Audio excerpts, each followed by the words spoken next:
Hello foodies, welcome to my channel imperfectly delicious. അപ്പം ഞാൻ ഇന്ന് ഉണ്ടാക്കുന്നത് നമ്മുടെ ബോംബെ സ്പെഷ്യൽ വടപ്പാവ്. എല്ലാവരും കേട്ടുവാണല്ലോ, ബോംബെയുടെ ഇമോഷണൽ ഫുഡായത്. വടപ്പാവ് കഴിഞ്ഞിട്ടേ ഉള്ളൂ ബോംബെക്കാർക്ക് വേറെ ഏത് ഫുഡും. നല്ല സോഫ്റ്റ് പാവിനകത്ത് നല്ല ചൂട് സ്പൈസി ആയിട്ടുള്ള വടയും പിന്നെ നല്ല നമ്മുടെ വെളുത്തുള്ളിയുടെ ചട്നിയൊക്കെ വെച്ച് കഴിക്കാൻ എന്താ ടേസ്റ്റ് എന്നറിയാം. ഇത് കഴിക്കാത്തവർ ഇത് എന്തായാലും ഒന്ന് കഴിച്ചു നോക്കണേ. ഇതൊരു ഇമോഷനാണ്. ബോംബെക്കാർക്ക് വടപ്പാവ് എന്ന് പറഞ്ഞാൽ വെറും ഫുഡല്ല, അതൊരു ഇമോഷനാണ്. അപ്പോൾ നമുക്ക് തുടങ്ങാം. വട റെഡിയാക്കാൻ വേണ്ടി ഞാനിവിടെ 4-5 പൊട്ടേറ്റോ ബോയിൽ ചെയ്യാൻ വെച്ചിട്ടുണ്ട്. എന്നിട്ട് നമുക്കിതിൻ്റെ ബാറ്റർ റെഡിയാക്കാം.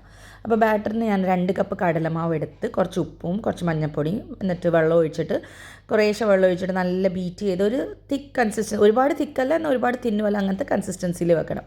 അപ്പോൾ ആദ്യം നമുക്ക് ഗാർലിക് ചട്നി ഉണ്ടാക്കാം. ഗാർലിക് ചട്നിക്ക് നമ്മൾ ആ വെച്ച ബാറ്ററില്ലേ, അത് 2 സ്പൂൺ എടുത്തിട്ട് ചെറുതായിട്ട് എണ്ണയ്ക്കകത്തോട്ട് ഒഴിച്ചു കൊടുക്കണം. എന്നിട്ട് അത് നമുക്കിങ്ങനെ നല്ല ക്രിസ്പാവുമ്പം അതെടുത്തൊന്ന് സൈഡിലേക്ക് വെക്കാം. അപ്പോൾ അത് കഴിഞ്ഞിട്ട് വെളുത്തുള്ളി തൊലി കളയാതെ തന്നെ നമുക്ക് എണ്ണയ്ക്കകത്ത് നല്ലപോലെ അത് ഡീപ് ഫ്രൈ ചെയ്തെടുക്കണേ. അപ്പോൾ ഇതും കൊണ്ടാണ് നമ്മളിനി ഗാർലിക് ചട്നി ഉണ്ടാക്കാൻ പോകുന്നത്. അപ്പോൾ ഇത് 2 മാറ്റി വെച്ചിട്ട് പിന്നെ വടപ്പാവ് കഴിക്കുമ്പം ഒരു സൈഡിൽ വടപ്പാവിടെ ഒരു ബൈറ്റ് എടുത്തിട്ട് ഒരു സൈഡിൽ ഈ പച്ചമുളക് വറുത്തത് കഴിക്കാൻ എന്താ ടേസ്റ്റ് എന്നറിയാം. അതിനുവേണ്ടി നമ്മളിവിടെ കുറച്ച് പച്ചമുളകും എണ്ണയ്ക്കകത്ത് നല്ലപോലെ ഡീപ് ഫ്രൈ ചെയ്ത് വെക്കും.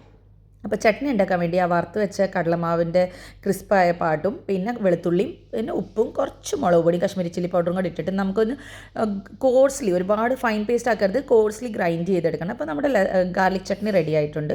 പിന്നെ നമുക്കിനി വട ഉണ്ടാക്കാം. വടയ്ക്ക് വേണ്ടി പൊട്ടാറ്റോ നല്ലപോലെ പീൽ ചെയ്തിട്ട് മാഷ് ചെയ്യണം, നല്ലപോലെ അതിനെ മാഷ് ചെയ്യണം. എന്നിട്ട് ഇനി നമുക്ക് മാഷ് ചെയ്ത് കഴിഞ്ഞിട്ട് ഇനി അതിൻ്റെ മസാല റെഡിയാക്കാം. അപ്പോൾ ഒരു കടായിക്കകത്തേക്ക് കുറച്ച് എണ്ണ ചൂടാക്കിയിട്ട് നമുക്കതിനകത്ത് കടുക്, കുറച്ച് കായവും പിന്നെ ഇഞ്ചി വെളുത്തുള്ളി ഒരു ഇച്ചിരി 3 വെളുത്തുള്ളിയും ഒരു 1/2 ഇഞ്ചിൻ്റെ ഇഞ്ചി എടുത്തിട്ടുണ്ട്. പച്ചമുളക് ഞാനിവിടെ 5 തൊട്ട് 6 പച്ചമുളക് എടുത്തിട്ടുണ്ട്, കുറച്ച് സ്പൈസി ഉണ്ടാക്കുന്നത്. പിന്നെ കരിവേപ്പില അത് നമുക്കൊന്ന് ചെറുതായിട്ട് ചോപ്പ് ചെയ്തിട്ട് കൊടുക്കണം. പിന്നെ മഞ്ഞൾപ്പൊടി ഒരു 1/2 ടീസ്പൂൺ ഇട്ട് കൊടുത്തിട്ട് ഉപ്പും ഇട്ട് കൊടുക്കാം. എന്നിട്ട് ഇതിനകത്തേക്ക് നമ്മൾ മാഷ് ചെയ്ത് വെച്ച പൊട്ടാറ്റോ അത് നല്ലപോലെ അതിനകത്തേക്ക് ഇട്ട് ഒന്ന് ഫുള്ള് മിക്സ് ആക്കണം. മസാലയൊക്കെ നല്ലപോലെ പിടിച്ച് വരണേ. നല്ലപോലെ മിക്സ് ചെയ്തിട്ട് പിന്നെ മല്ലിയിലയും കൂടെ അതിനകത്തേക്ക് ഇട്ട് നമ്മുടെ മസാല, വടയുടെ മസാല റെഡി ആയിട്ടുണ്ട്.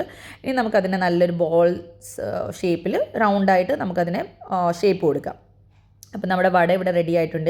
ഇനി എണ്ണ ചൂടാക്കാൻ വെക്കുക ഒരു സൈഡിൽ. എണ്ണ നല്ലപോലെ ചൂടായി കഴിയുമ്പോൾ മീഡിയം ഫ്ലെയിമിൽ നമ്മൾ ആ ഉണ്ടാക്കിയ ബാറ്ററില്ലേ ആദ്യം കടലമാവിൻ്റെ, അതിനകത്തേക്ക് ഡിപ്പ് ചെയ്തിട്ട് ഇതിനെ നമുക്ക് ഡീപ് ഫ്രൈ ചെയ്തെടുക്കാം.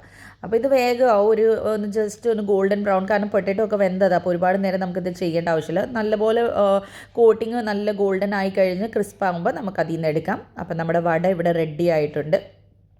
അപ്പോൾ വടപ്പാവ്, ഇത് പാവിൻ്റെ റെസിപ്പി, പാവ് ഞാൻ വീട്ടിലുണ്ടാക്കിയ എൻ്റെ ചാനലിലുണ്ട്, ഞാൻ ലിങ്ക് ഷെയർ ചെയ്യാം.